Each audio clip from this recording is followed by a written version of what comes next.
If you're someone that wants to run up a bag in crypto on the next run, what are you doing? Right. What I'm doing right now is starting. If I'm a newbie, there's people can just look up an article that I wrote, the 11 books that made me rich, and just Luke Belmar, 11 books that made me rich on Google. Just type it, and I just very simple list the 11 books that I attribute a very big portion of skill set or money making mindset that everybody should read. So those are like the 11 foundational books. And people can look at the list there. That's where I would start. Number two is figure out what type of lane in business I want to take. So you can take one of three lanes: digital product, physical product, or service. Service, a lot of time involved in sweat equity, right? But the startup cost is low. Product, you're going to have inventory, supply chain, a lot more logistics, but has a decent ability of scalability. And you also have the ability to use TikTok organic as a means of traffic for a physical product. And then you have your digital product, which is similar to the physical, but with no inventory, everything's happening online. I would recommend people find a product that they can provide value in or sell in the marketplace in one of those three areas: services, physical products, or digital products. Figure out how to make money in one of those lanes. Do not spend that money, right? Because that money is income earned, right? And income earned is money that gets invested. It's a tool. The money that you make from your work is not money that gets spent. That's why when I go with other people that, let's say, can't afford a $20,000 watch, to buy a $20,000 watch, to them it feels like a lot. Why? Because they earned it with their time, the hours. Because they calculate it not on the dollar amount, but on the amount of time that it would take them to earn that. So they're calculating based off of time, but so am I. So if it took me 1 hour or 2 hours or a day to make that 20,000, I'm like, oh, sounds good. 1 day worth of work. I got the Rolex. Yeah. Whereas another person's like 60 years worth of work to get the Rolex. They're going to perceive it as intrinsically more valuable and a bigger deal. So what I need to do is, how can I maximize my output by reducing the amount of input? And the way I'm going to do that is by hustling in a vacuum of time, right? Working really hard, deploying that money so that money multiplies, cashing out in a generous way, in a way that you're not greedy. Generous, what do I mean by generous? Generous with yourself. You cash out and you put money in the bank. You don't leave it in the house playing. That's what generous means. Put it in the bank, take profit, you get out. And then you start the cycle again. Like, it's very simple. It's called the cycle of creating, multiplying, and preserving wealth. I'm writing a book about it. And I teach people these cycles that happen at a micro level and at a macro level. And I've been able to identify a couple of these cycles, and so have other successful people. And if you can find these cycles, then you can make money. So this is kind of a personal question, right? Because I'm curious. Mm-hmm. Let's say, because I already have a bunch of money stacked up. Missed the run of crypto a little bit last time, right? Had some Cardano, whatever, stuff like that. Made some money. But I want to cash out this time. What should I do? Right? What should I be looking for? For you personally? What should I be studying? Okay, for you personally? Yeah. Or do you want me to make it for the audience? Whatever you want. I'll make it for you personally. So for you personally, you should develop your social presence and your social awareness in a way whereby people respect you, in such a way where the deal flow comes into your awareness or into your vicinity. Understood. So build your personal brand, build your network, so that you're not out here buying projects on exchanges and tokens on exchanges, but you're in those deals ahead of time. Got it. So this is where you go from hustler to boss. Like that's the transition where it's, now I'm going to build my personal brand, not just to make the money that is going to get me the penthouse, but because it's going to position me to get into the room that is going to give me the 100xer when I put in 50 grand. That's the play. And that's the mindset I would say for you, based off of missing the next cycle, but wanting to capitalize on the next one. You got to be able to get into the projects and getting into the rooms and getting into the deals before they hit exchanges, before they hit mainstream. It's super interesting. This whole thing, one of my friends that I met, actually I was living in Brazil at the time, and he's from Switzerland, and he's been in crypto for a long time, like 2015, or a relative long time for a young guy, 2015. And my personal brand that I had built helped me meet him through a guy that he knew, and the guy messaged me, followed me on Twitter, whatever. meet these guys, and then he's all day just looking at the charts all day long, every day, 4chan, whatever, wherever you can get information, and ended up giving us a signal for anti-Federal Reserve coin, ERSDL. It pumped super hard, made a bunch of money. I mean, it didn't take profit because I'm an idiot, but or I was not making the best decisions for me there, being conscious of my verbiage. But it's just funny how that works. And really, like, to me, everything that you're saying and you're talking about, everything starts up here in self-education. Like, at the end of the day, all life is just information arbitrage.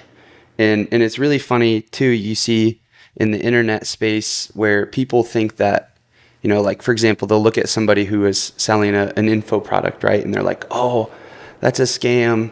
Why would he be teaching me this? Well, that's a scam. Well, it's just funny because they view it the complete opposite way. I mean, there's probably some bad ones out there, definitely are, but like, they're not viewing these things from a lens of how can I arbitrage the best information? Because if you had that, you're like, for example, whoever found that seed oils were bad first they have a massive information arbitrage and all these different verticals, whether it's crypto or whether it's, you know, Facebook ads in 2015. It's who can find the best ideas fastest, and that creates all of the value. And it's just a really interesting, hearing you talk is like really cementing that idea in my head that everything in this world is just who can find the most scarce information. Well, we talk about it all the time, meet it with right? demand. Well, our businesses, because my agency, we grew personal brands on Instagram and monetize them with info products, right?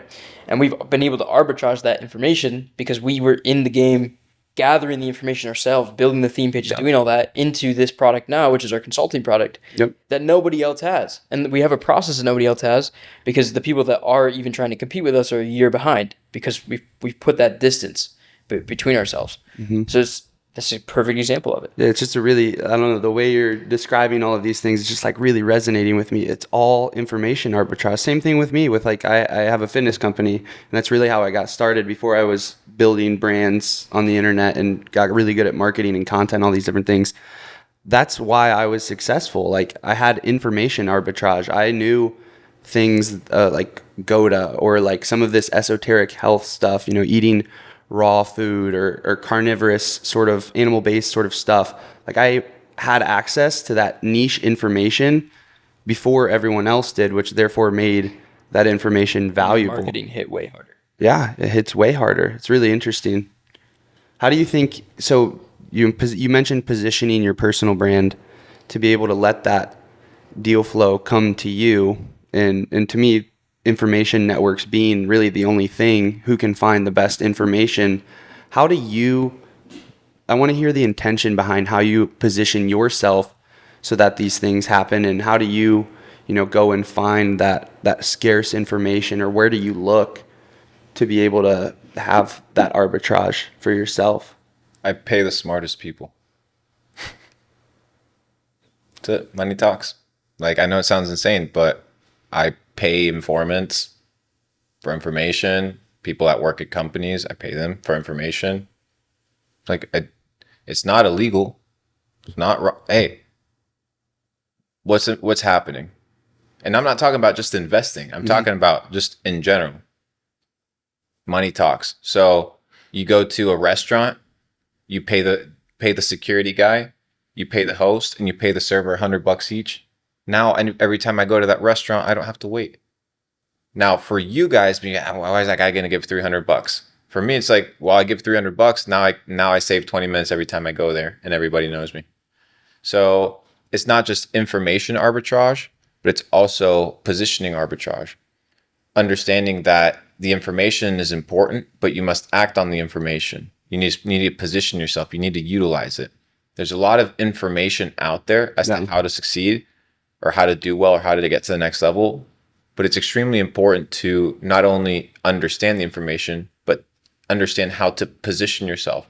Because both people may know that at the final destination of the race, right, there's the medal or the prize. Two people may have the information, but one starts 50 yards ahead.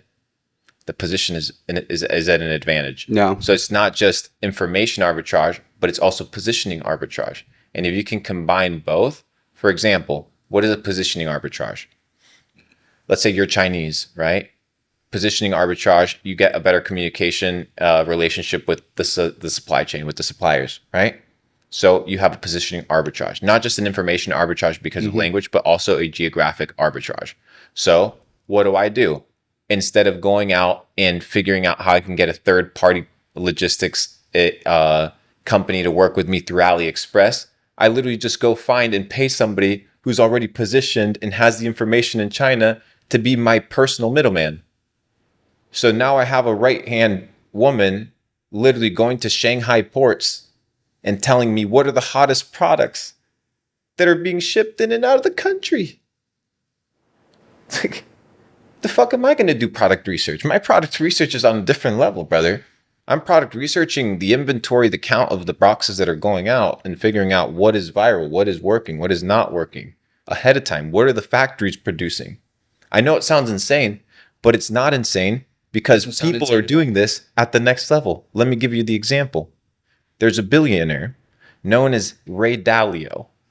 And what this billionaire did was he was going to make an investment into an oil company. He was trying to make investments in the oil space. I don't know if it was directly buying oil or selling oil, but it was a big trade that involved oil. So what do you think? This guy hops on TradingView and looks at the oil charts to make a decision? No. What he does is he shoots satellites into space and he calculates the oil containers based off of the lids that move up and down because they move based off of the levels of the oil, what the oil supply is in the oil containers based off of the imagery of the satellites. And he makes his investment decisions based off of that. Like a fucking G. What, am I not going to try and emulate that? You think I'm going to be small-minded like you peasants? Not you guys, but you know what I mean? Yeah. And be in that situation where, like, I'm not going to limit myself, brother. Like, I'm going to get creative. I'm going to figure out ways to do this. And there's always a way. There's always a way. And there's many ways to the top of the mountain. There's not just one way. If this way doesn't work, there must be another. There has to be another way. There's infinite possibilities in the infinite of possibilities. So it's your inability to think outside of the box that we talked about in the beginning that keeps you kind of limited, which is why you said, like, I got to get out of the box. When we started, you're like, oh, the apartment, the pet, like the nice house. Oh, yeah, it feels like a shoebox, right? Like, it's good, but it's a box. Yeah, you got to get out of the box, bro. I agree. The mental box. The mental box. The limiting box. So that's my thought, bro. That's I think that's pretty good. I think people like this one. Yeah, I think so too.